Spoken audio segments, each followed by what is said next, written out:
ये जो लिंचिंग की बातें थी तो मेरे मन में हमेशा आता था कि ये कहां से वो राक्षस पैदा हो जाता है कि आप किसी को मार डालते हो।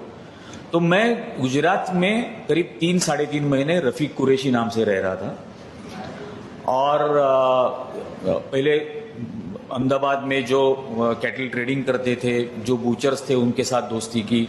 फिर उन्होंने ही मुझे यह नाम दिया रफीक कुरैशी, और उनके साथ फिर मैं राजस्थान में अलग अलग गांवों में और गुजरात के भी डीसा में जो इलीगल पशु बाजार चलते हैं वहां से कैटल ट्रेडिंग करने का, गाय भैंस पाड़े परचेज करके गुजरात के अलग अलग स्लॉटर हाउसेस में बेचने का।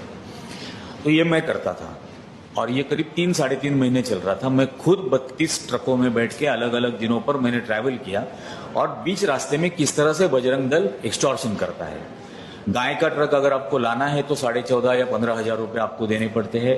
भैंस का ट्रक लाना है तो 6,500 देने पड़ते हैं। पाड़ों का ट्रक अगर ला रहे हो तो 5,000 रुपये देने पड़ते हैं। और वो पालनपुर में चौधरी नाम के है बजरंग दल के, वो ये पूरा नेटवर्क चलाते हैं। मैं 30-32 ट्रक लाया था और उस दौरान मैं एक बार उनके पास भी गया उनको मिलने के लिए कि मुझे धंधा बढ़ाने का है, आप थोड़ा सा पैसा कम करो। और मैं बाकायदा स्कल कैप पहन के और पठानी ड्रेसेस वगैरह वो पहन के ही मैं घूमता था, रहता था। तो मैं उनके पास चला गया कि आप थोड़ा सा आपका फीस कम करो, मेरे को धंधा बढ़ाने का है। तो बोले कितना करेगा?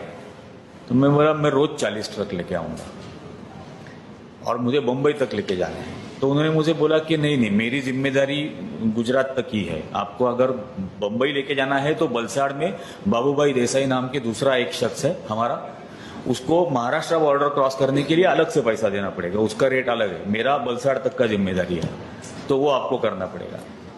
तो फिर मैंने उनको पूछा कि, और उनका एक रूल है कि चमड़ा उनको देना पड़ता है, मतलब जानवर काटने के बाद मुफ्त में चमड़ा उनको देना है और वो एक्सपोर्ट करते हैं। तो मैं उनको पूछा कि आपके धर्म में तो ये अलाउड नहीं है। तो उन्होंने बोला कि अभी आया है ना, तू बैठ चाय पी। तो मैं उसके सामने बैठ गया। तो उन्होंने बोला कि हाँ, हमारे धर्म में अलाउड नहीं है। तो मैं बोला फिर आप ये गाय के चमड़े का व्यापार कैसे करते हो? तो उसने बोला ऐसे दीवार पे लक्ष्मी की मूर्ति थी, तो उसने पूछा ये पता है क्या है? मैं बोला हाँ, कोई भगवान है। तो उसने कहा कि मैं इसकी पूजा करूं या चमड़े की पूजा करूं? तो मैं बोला साहब फिर हम भी तो वही चाहते हैं, हमको 2 पैसा मिल जाएगा। अगर आपने हमको थोड़ा पैसा दिया तो हमको भी 2 पैसा मिल जाएगा। उसने कहा कि तुम्हारा पेट भरने के लिए जितना काफी है उतना मिल रहा है ना, उससे ज्यादा जो है वो हमारा है।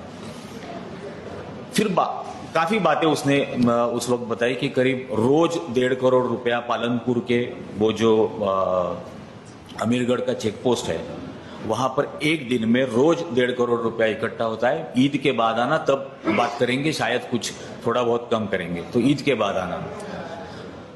उसने ये भी कहा कि बीच बीच में हमको लोगों को मारते रहना पड़ता है, क्योंकि जब किसी को मारते हैं तब 10-15 हजार 20,000 लोग डर जाते हैं और वो डर बरकरार रखना है तो बीच बीच में मारते रहना पड़ता है। तो तू अचानक अलग नंबर के ट्रक में से ट्रैवल मत कर, कहीं फंस जाएगा एक आध दिन। तो बोला क्या करेंगे सर, पेट भरने के लिए तो करना ही पड़ेगा। जब तक जिंदा है तब तक पेट भरना है, तब तक ये करना है। आपने अगर मार ही डाला तो कहां पेट भरने की नौबत है?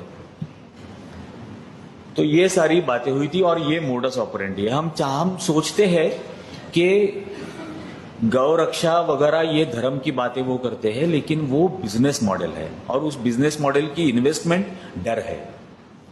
और ये डर, ये इन्वेस्टमेंट बेसिकली फैसिज्म की इन्वेस्टमेंट है। वो चाहे आप किसी भी फील्ड में देखो, जो डिमोनेटाइजेशन के बाद उन्होंने किया था कि मतलब फाइनेंशियल लेवल पर हर आदमी को घुटनों के बल लाकर रख दिया था। और जब आर्थिक आधार पर कोई भी इंसान घुटनों के बल टिक जाता है तो वो किसी भी फांसीवादी हुक्म को मानने के लिए तैयार हो जाता है।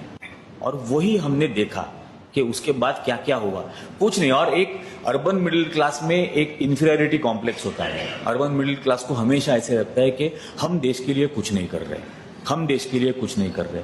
तो उनमें ये वहम पैदा कर दिया कि आप लाइन में खड़ा रह के देश के लिए बहुत कुछ कंट्रीब्यूट कर रहे हो।